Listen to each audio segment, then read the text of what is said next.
entre el año 1950 y el año 1970. En apenas 20 años, solamente en España, más de 6 millones de personas trasladaron su residencia del campo a la ciudad. Los datos resultan verdaderamente reveladores. En el año 1950, el 50% de la población en España vivía en el campo. En el año 2022, el 84% de la población en España vive desde entonces en la ciudad. Un estudio a este respecto lo explicaba de la siguiente manera: masivo desplazamiento de la población del campo a la ciudad en busca de mejores oportunidades de empleo y calidad de vida.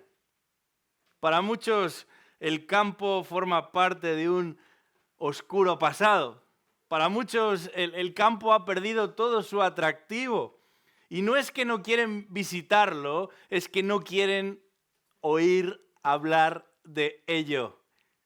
Nosotros en esta mañana debemos ser la anomalía, porque desde hace algunas semanas, y a pesar de que nos encontramos ubicados en la ciudad más grande de España, cada domingo nos reunimos como congregación para desplazarnos al campo. Desplazarnos al campo de la mano de Jesús, de un Jesús que está en el campo hablando acerca del campo.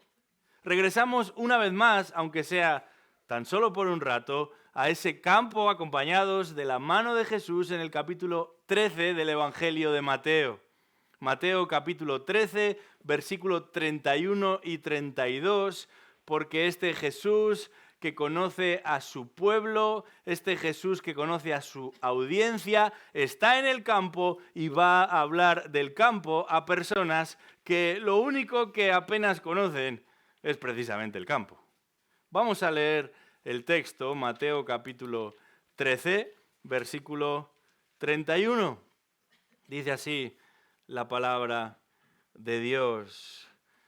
Le refirió otra parábola diciendo: el reino de los cielos es semejante a un grano de mostaza que un hombre tomó y sembró en su campo, y que de todas las semillas es la más pequeña, pero cuando ha crecido es la mayor de las hortalizas y se hace árbol, de modo que las aves del cielo vienen y anidan en sus ramas.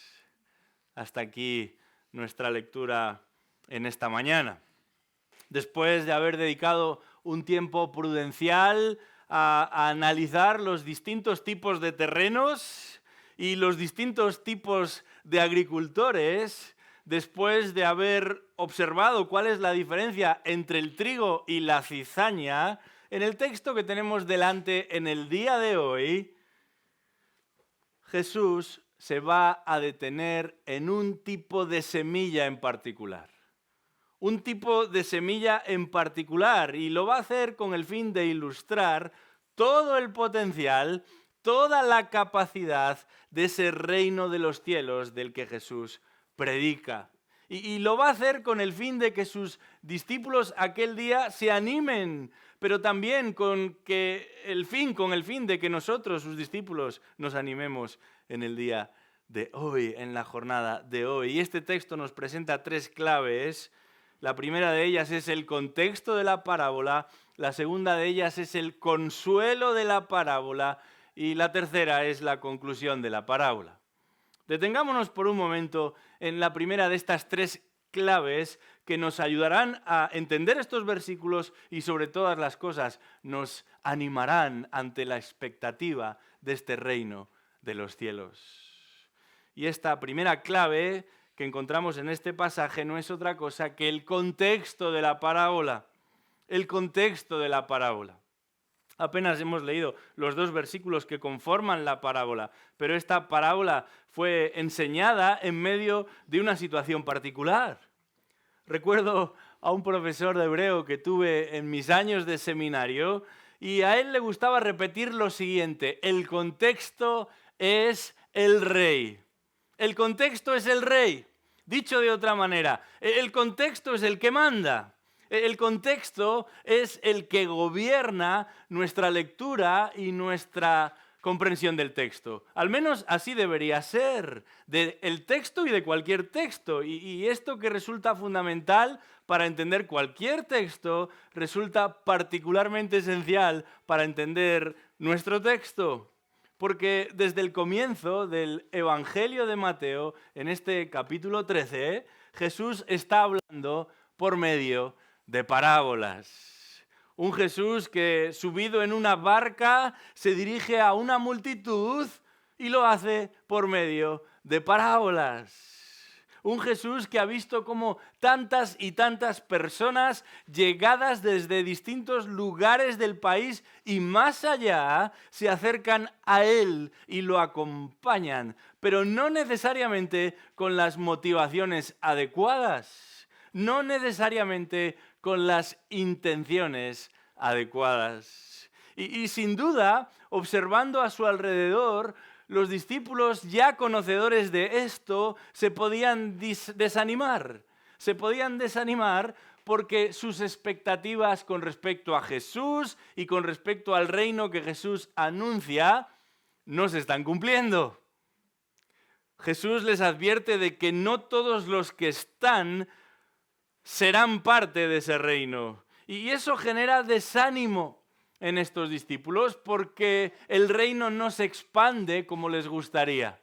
Esto genera desilusión en los discípulos porque el reino no se expande cuando les gustaría. Esto genera decepción en los discípulos porque ni siquiera Jesús se está comportando como ellos preferirían. Y nosotros, quizás, estamos algo condicionados porque conocemos la historia y la historia bíblica, pero debemos colocarnos, como cada vez que hacemos acto de lectura de la Escritura, en el lugar de las personas que están allí escuchando a Jesús. Porque aquellos hombres solamente conocen lo que tienen delante, solamente saben lo que sus ojos pueden ver. Y lo que tienen delante es un clima de creciente oposición. Lo que sus ojos pueden ver no es otra cosa que un progresivo rechazo.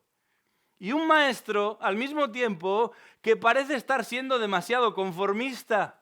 Conformista, porque este Jesús que tiene enfrente a la multitud, en lugar de ir de frente a la multitud, ahora les habla en parábolas. Y resulta que en lugar de entender, estos se van a confundir todavía más.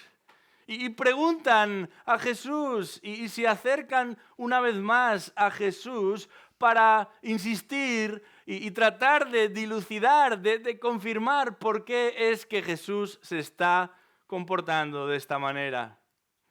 Y la respuesta de Jesús a estos discípulos todavía les va a dejar más descolocados, más desanimados. En el versículo 10 de este capítulo 13 de Mateo, Jesús va a contestar a sus discípulos. Dice Mateo 13, versículo 10, acercándose los discípulos le dijeron, ¿por qué les hablas en parábolas? Respondiéndole él, dijo, porque a vosotros se os ha concedido conocer los misterios del reino de los cielos, pero a ellos no se les ha concedido. Porque a cualquiera que tiene se le dará más y tendrá en abundancia, pero a cualquiera que no tiene, aún lo que tiene se le quitará. Por eso les hablo en parábolas, dice Jesús, porque viendo no ven y oyendo no oyen ni entienden, y en ellos se cumple la profecía de Isaías que dice, al oír oiréis y no entenderéis, y viendo veréis y no percibiréis, porque el pueblo y el corazón de este pueblo se ha vuelto insensible.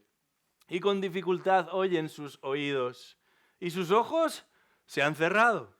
No sea que vean con los ojos y oigan con los oídos y entiendan con el corazón y se conviertan y yo los sane.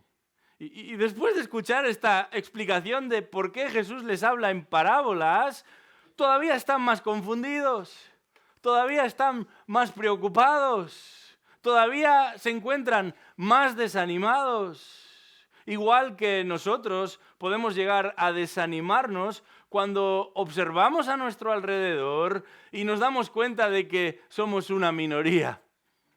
Igual que nosotros podemos llegar a desanimarnos cuando observamos a nuestro alrededor y nos damos cuenta que 2000 años después de este encuentro de Jesús con sus discípulos, todavía somos una minoría.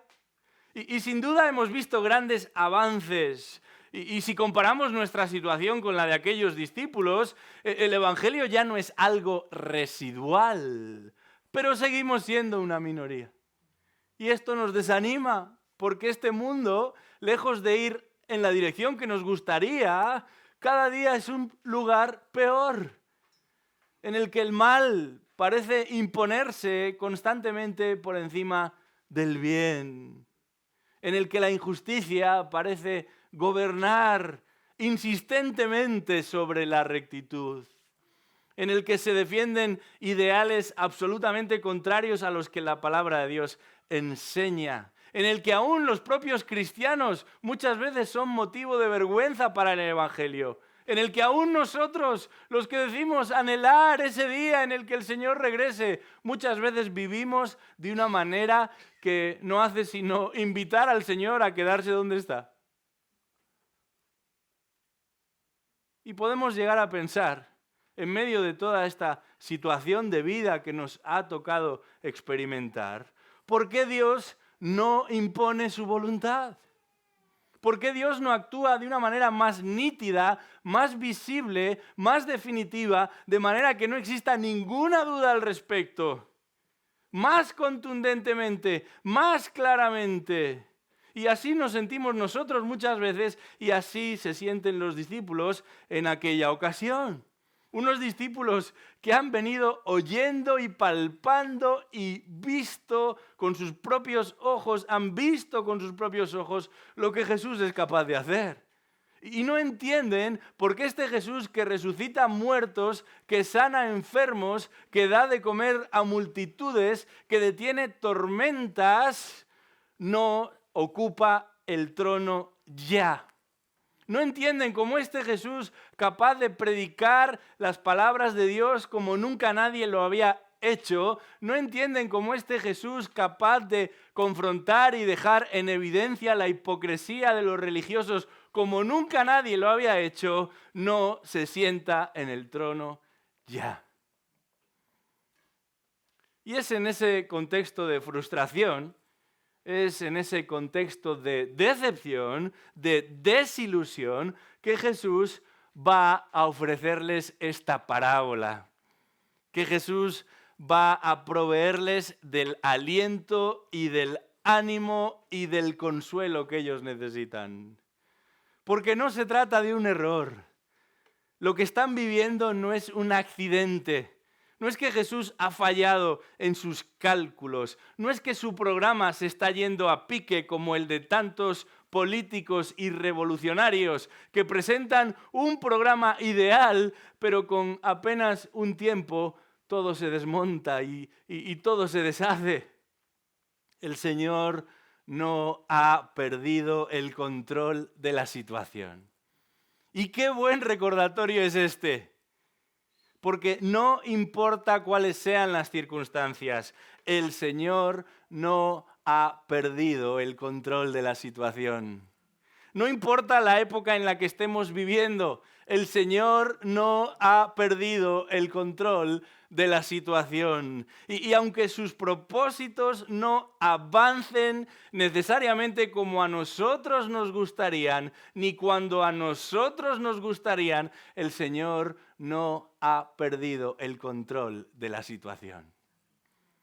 Y para ilustrar esta verdad, Jesús les va a contar esta breve pero verdaderamente poderosa parábola del grano de mostaza. Parábola que encontramos en los versículos 31 y 32 de este Evangelio de Mateo. Y eso nos lleva directamente al segundo elemento, a la segunda clave que este texto nos presenta para que lo entendamos y para que nos animemos con ello Hemos hablado del contexto de la parábola. Hablemos ahora del consuelo de la parábola. El consuelo de la parábola. Y vamos a leer los versículos 31 y 32 de este Evangelio de Mateo, capítulo 13, una vez más. Dice así la palabra de Dios. Les refirió otra parábola diciendo: el reino de los cielos es semejante a un grano de mostaza que un hombre tomó y sembró en su campo, y que de todas las semillas es la más pequeña, pero cuando ha crecido es la mayor de las hortalizas y se hace árbol, de modo que las aves del cielo vienen y anidan en sus ramas. Esta semilla de mostaza de la que Jesús está hablando aquí no es la que después de un tratamiento adecuado nos permite obtener ese condimento que muchas personas utilizan en su dieta y en sus preparaciones de comida. Esta semilla de mostaza es un poquito más salvaje, pero es exageradamente pequeña, entre 1 milímetro y 2 milímetros de diámetro. Y eso es bastante pequeño. Pero la pregunta ¿es la más pequeña? Esto es lo que algunos críticos del texto bíblico han planteado. Por supuesto que es pequeña, pero ¿es la más pequeña de entre todas las semillas? Y esto no es un asunto menor, no es que queramos ser demasiado meticulosos, pero si la Biblia no es precisa cuando habla de una semilla, no puede serlo entonces cuando se refiere a la eternidad.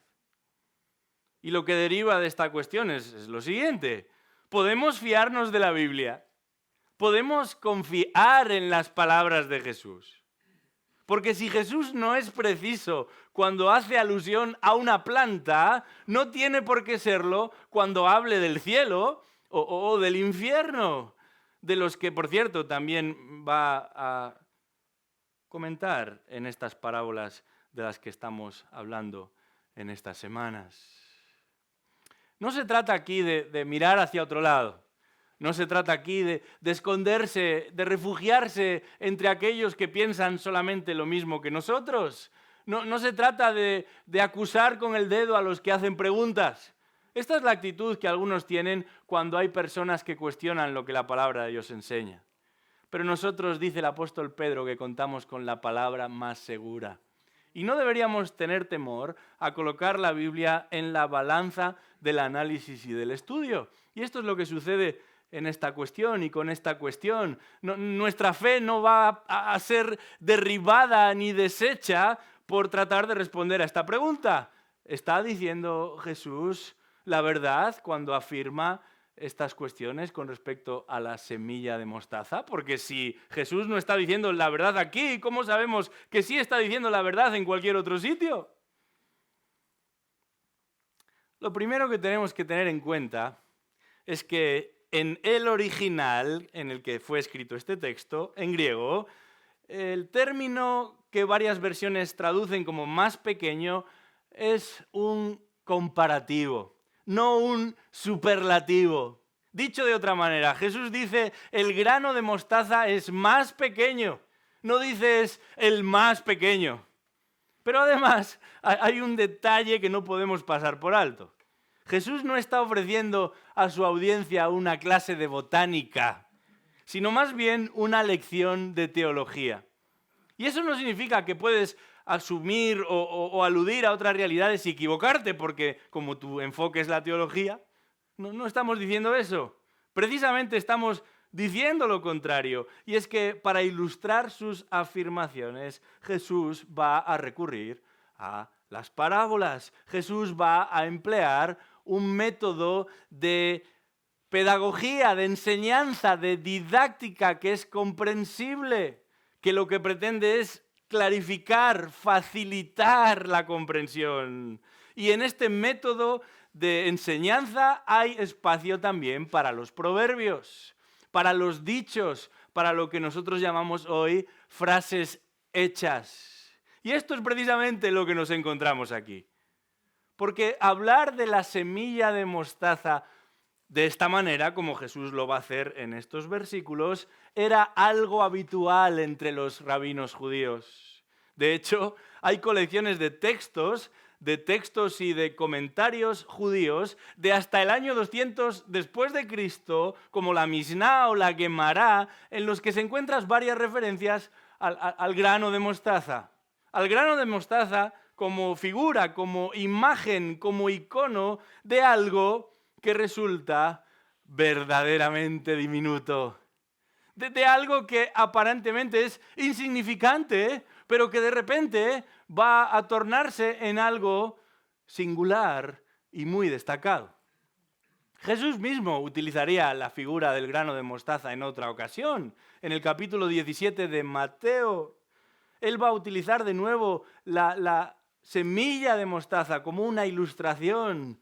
En esa ocasión, para explicar el poder de una fe que aparentemente parece diminuta, que aparentemente parece algo insignificante, pero que a la postre se va a volver en algo tan poderoso como para poder mover montañas. La semilla más pequeña que se haya podido localizar hasta esta fecha en todo el mundo pertenece a la familia de las orquídeas. Mide medio milímetro de diámetro y crece en zonas tropicales.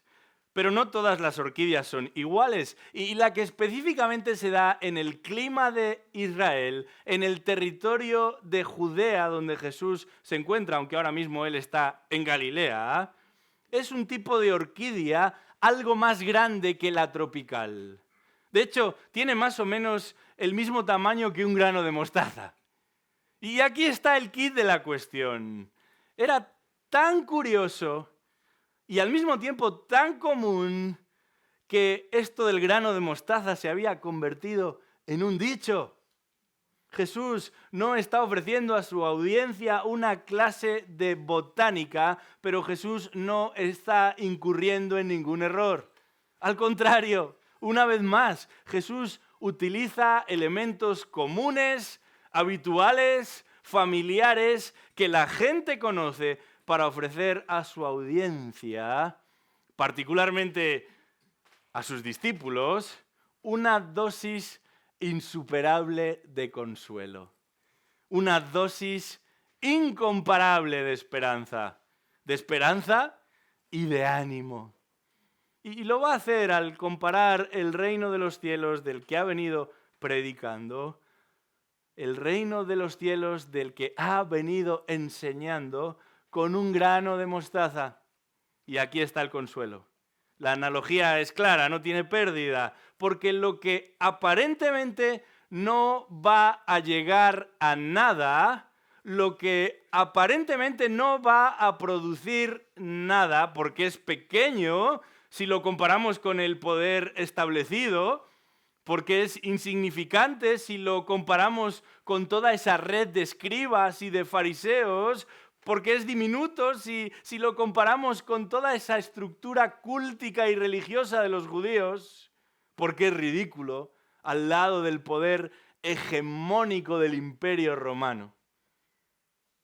Pero igualmente, como aquella semilla de mostaza, va camino de convertirse en todo un referente.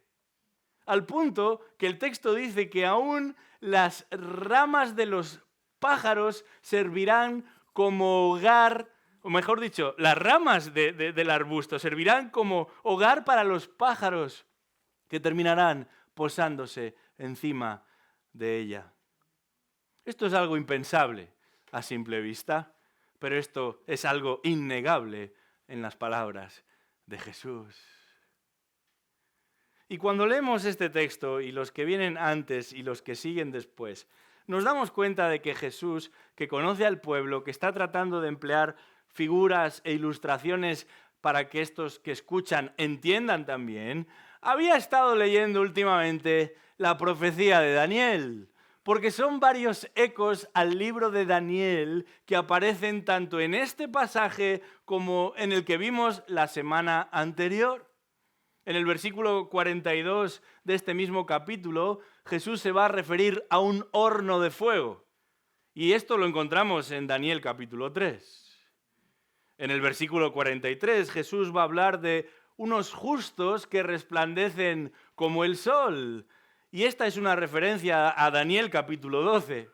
Y aquí, en nuestro texto para el día de hoy, en el versículo 32, Jesús apunta a unos pájaros que se posan en las ramas.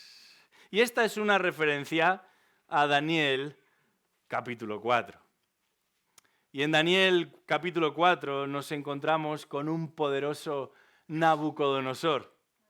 Un poderoso Nabucodonosor que tiene un sueño que no entiende, un sueño que le molesta, que le aflige, que le preocupa, que le desconcierta, al punto de tratar de encontrar una solución y para ello hace llamar a todos los sabios, pero ninguno de estos sabios pueden aportarle una solución hasta que finalmente va a dar con Daniel, con Belsasar, ese también era su nombre, y este Daniel, este Belsasar, va a terminar por trasladar cuál es la interpretación del sueño.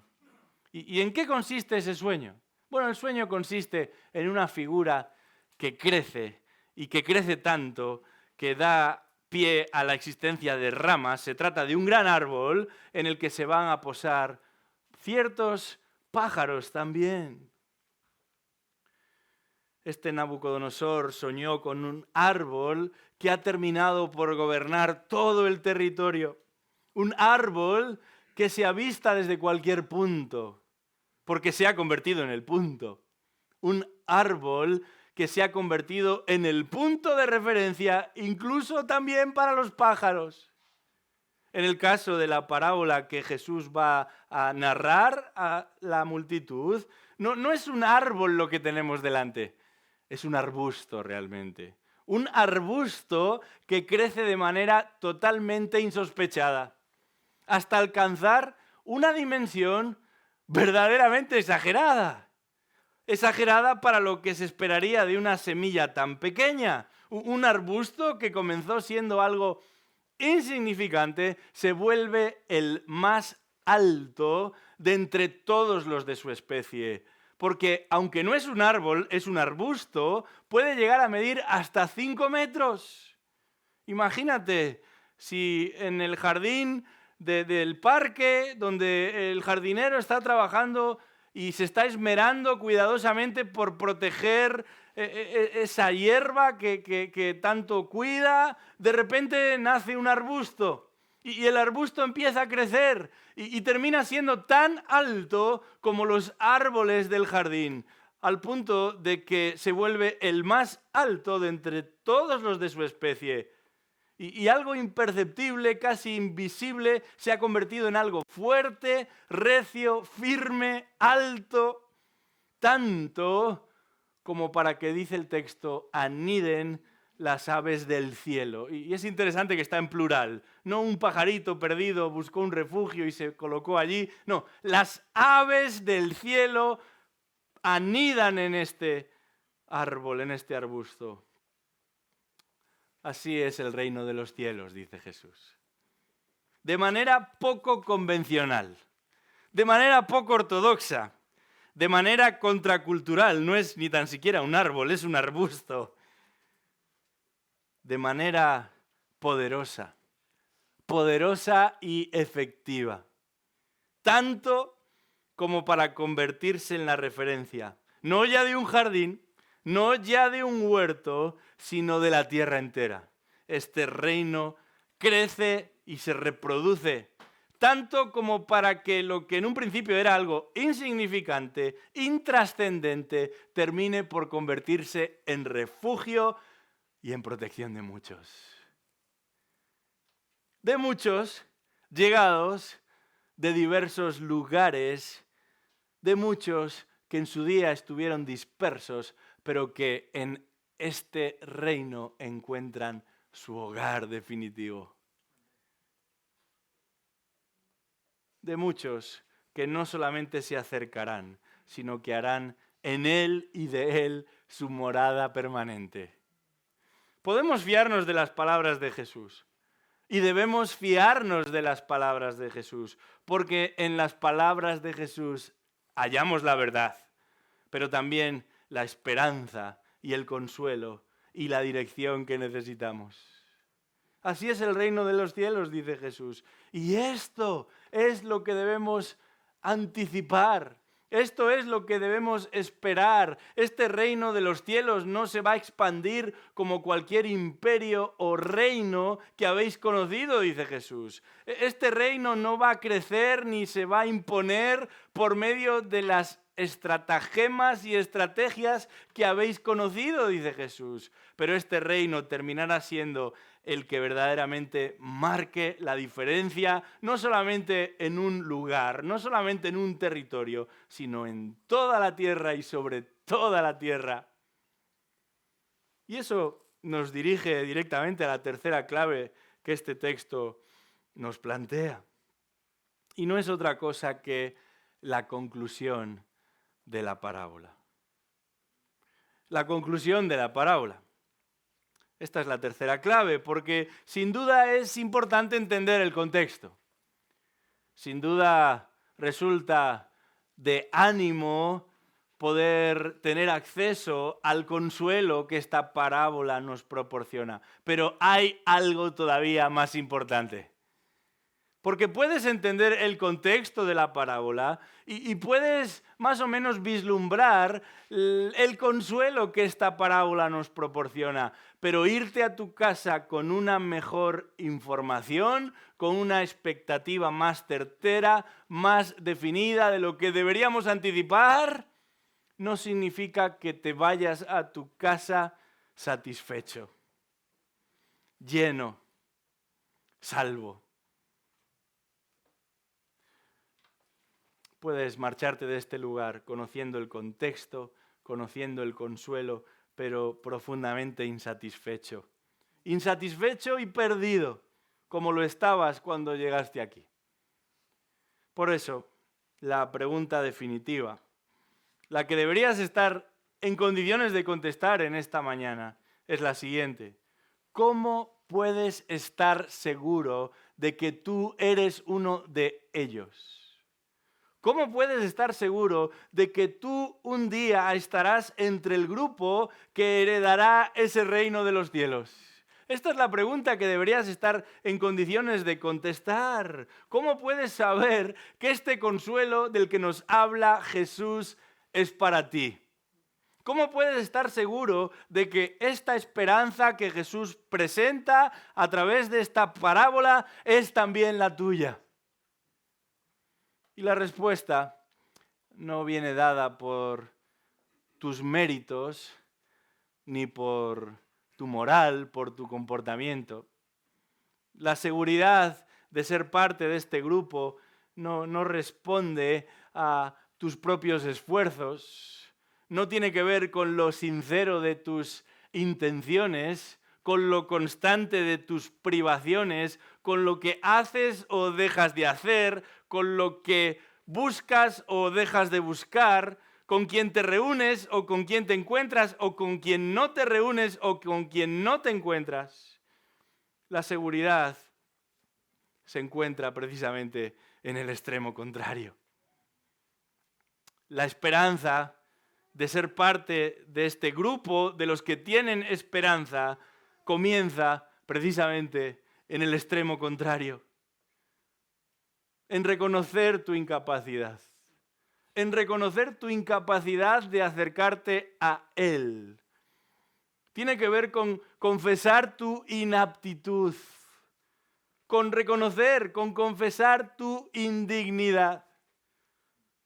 Con darte cuenta de que no mereces nada de parte de Dios. Más que castigo, más que reprensión. Con entender que solamente Dios puede acercarte a Dios. Con saber que Él es santo y nosotros no lo somos. Solamente el Rey puede concederte entrada en este reino, porque el suyo es un reino donde impera la justicia y la rectitud. Pero este reino de los cielos es distinto a todos los demás reinos. Es distinto a todos los demás gobiernos. Y su rey es distinto a todos los reyes. Tanto como para despojarse de su gloria para salir a nuestro encuentro. Tanto como para desvestirse de su majestad para venir a esta tierra y nacer como un grano de mostaza, en un pesebre insignificante, en una población diminuta, para vivir de manera ejemplar y morir de forma expiatoria. Cargando, eso sí, el pecado de muchos, pagando, eso sí, por el pecado de muchos, resucitando, gracias a Dios, para dar vida a muchos. Y recibiendo en sus brazos, como si de ramas se tratasen, a todos aquellos que vienen a Él en arrepentimiento y fe. Dispuestos a hacer de Él su morada, dispuestos a encontrar en Él su refugio y su protección. Para esta vida y para la que vendrá. Yo te pregunto en esta mañana, ¿es esta tu verdadera expectativa? ¿Es esta tu esperanza? ¿O simplemente esperas el día en el que Dios te muestre misericordia por lo que hiciste para Él? ¿O por lo que no hiciste a causa de Él? ¿O simplemente esperas que Dios se apiade de tu alma por tus buenas intenciones, por tus buenos deseos, por tus buenas aficiones? Dice Jesús, arrepentíos y creed en el Evangelio. Confesad vuestra inaptitud y abrazaos a mí, porque como dice la Escritura, yo tengo palabras de vida y de vida eterna. Solamente hallarás consuelo si Jesús es tu consuelo. Solamente encontrarás esperanza si Jesucristo es tu esperanza. Y si ya eres del Señor, si ya caminas con el Señor, si formas parte de ese grupo que esperas la manifestación completa y definitiva de este reino de los cielos, entonces la conclusión de esta parábola va a apuntar hacia otro lugar. Por supuesto, hemos de seguir arrepintiéndonos y poniendo nuestra confianza en Cristo, pero una vez que estamos en Él, nos encontramos seguros con Él, y lo que hemos de tener presente es la necesidad continua de perseverar, la necesidad continua de esperar en el Señor, de ser pacientes en el Señor, sabiendo que sus caminos no son los mismos que nuestros caminos, sabiendo que sus planes y que sus propósitos no son los mismos que los nuestros, son mejores que los nuestros. Y aunque todo parezca torcerse, aunque la realidad no esté saliendo como habíamos anticipado, aunque los que están alrededor se opongan y se rebelan contra Dios, hemos de mantenernos firmes, hemos de mantenernos constantes, hemos de perseverar, hemos de esperar en el Señor. Uno de los que estuvieron presentes allí, en aquel día, escuchando a este Jesús, uno de los que estuvieron presentes allí en aquel día escuchando a este Jesús, pero también confundido ante las palabras de este Jesús, tanto que intentó presionar a Jesús en varias ocasiones para que cambiase su estrategia, en varias ocasiones para que tornase su estrategia y terminase haciendo lo que él pretendía que Jesús hiciese. Años después, lo entendió todo. Y escribió lo siguiente: Simón Pedro, siervo y apóstol de Jesucristo, a los que han recibido una fe como la nuestra, mediante la justicia de nuestro Dios y Salvador Jesucristo. Gracia y paz os sean multiplicadas en el conocimiento de Dios y de Jesús nuestro Señor. Pues su divino poder nos ha concedido todo cuanto concierne a la vida y a la piedad, mediante el verdadero conocimiento de aquel que nos llamó por su gloria y excelencia, por medio de las cuales nos ha concedido sus preciosas y maravillosas promesas, a fin de que por ellas lleguéis a ser partícipes de la naturaleza divina, habiendo escapado de la corrupción que hay en el mundo por causa de la concupiscencia. Dicho de otra manera, me dirijo a vosotros, que igual que yo, estamos en el Señor, esperamos en el Señor, anticipamos a este Señor, no por lo que nosotros hayamos hecho, sino por lo que Él ha logrado en nuestro favor. Y aquí está la encomienda, la comisión, la exhortación. Por esta razón también, obrando con toda diligencia, añadid a vuestra fe virtud, y a la virtud conocimiento, y al conocimiento dominio propio, al dominio propio perseverancia, y a la perseverancia piedad, a la piedad fraternidad, y a la fraternidad amor. Pues estas virtudes, al estar en vosotros y al abundar, no os dejarán ociosos ni estériles en el verdadero conocimiento de nuestro Señor Jesucristo. Porque, dice Pedro, el que carece de estas virtudes es ciego o corto de vista, habiendo olvidado la purificación de sus pecados pasados. Así que, hermanos, sed tanto más diligentes para hacer firme vuestro llamado y elección de parte de Dios, porque mientras hagáis estas cosas, nunca tropezaréis. Pues de esta manera, y yo estoy seguro de que Pedro se acordaba cuando escribía estas palabras de lo que Jesús le había enseñado antes. De esta manera os será concedida ampliamente la entrada al reino eterno de nuestro Señor y Salvador Jesucristo. Que el Señor nos permita vivir de esta misma manera, con esta misma perspectiva. Consolados, sí, pero expectantes. Confortados también, pero confiados y perseverantes ante lo que el Señor ha venido haciendo y un día hará con cada uno de sus hijos. Todo lo demás es pura religiosidad. Es momento de dejar de impresionarnos ya por el hecho de hacer cosas para Dios. Es momento de empezar a impresionarnos ya por lo que el Señor ha hecho en nosotros.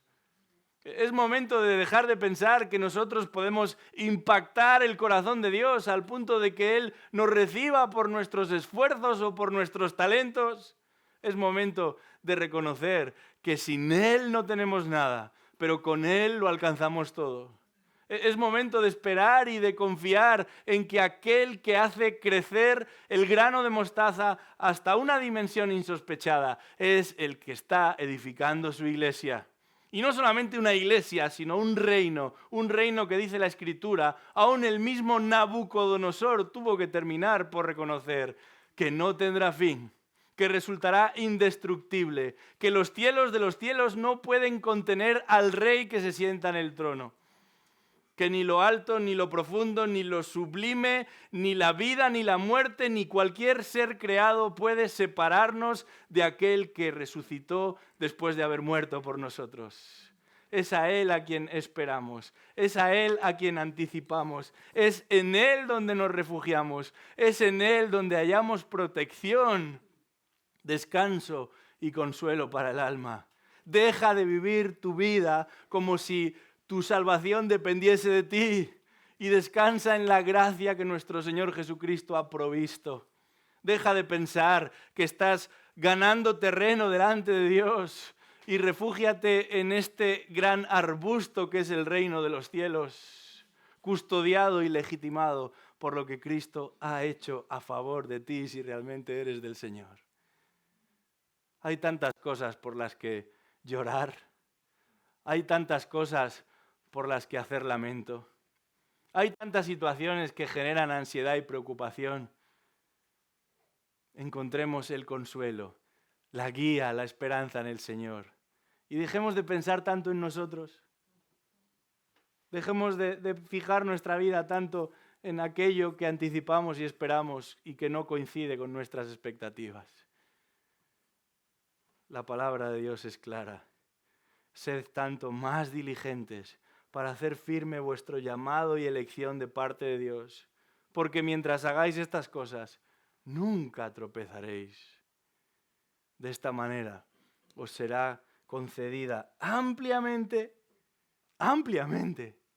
la entrada al reino eterno de nuestro Señor y Salvador Jesucristo. Vamos a orar.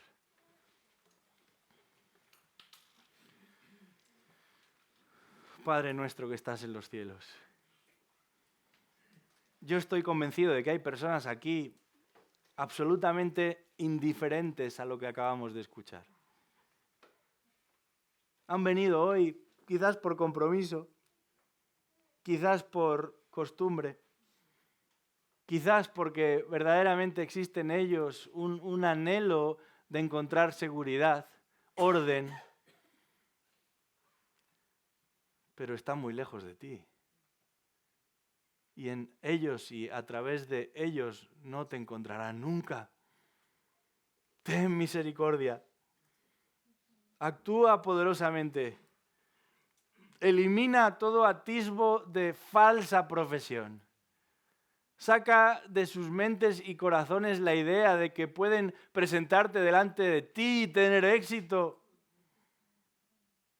Actúa de forma que su vida aquí pegue un giro absoluto de 180 grados y dejen de pensar en lo que ellos pueden lograr y en lo que ellos han de disfrutar.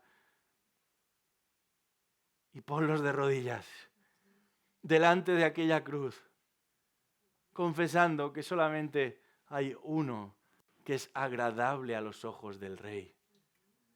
Y no es otro que el Rey mismo, encarnado en la persona de Jesucristo, el autor y consumador de nuestra fe. Te pedimos, oh Dios, que tengas misericordia de los perdidos en este lugar. Y al mismo tiempo, te pedimos, oh Dios, que tengas misericordia de los elegidos en este lugar, trayendo esperanza verdadera, consuelo genuino, sabiendo que nuestra esperanza está escondida en Cristo, sabiendo que el éxito de nuestra carrera está garantizado por Cristo. El que murió, sí, pero también el que resucitó y el que un día regresará a buscar a su iglesia. Oh Dios, cuán grande es nuestra esperanza. Cuán gran consuelo el que hallamos en Cristo. Incomparable, sorprendente, inmerecido. Y eso nos lleva a alabarte en este día. Toda la gloria sea para ti. Ayúdanos a esperarte como hijos de luz. Que si coinciden con las tinieblas, solamente es para iluminarlas y no para terminar mezclados con ellas. Despierta en nosotros un temor santo por tu gloria, por tu majestad, por agradarte a ti, aún más de lo que luchamos y pretendemos acercarnos y agradarnos a nosotros. Pedimos esto y sabemos que solamente en tu espíritu y en tus fuerzas será posible alcanzarlo. Pero confiamos en ti, porque tu palabra es verdad. Santifícanos en tu verdad. En el nombre de Jesús oramos esto. Amén.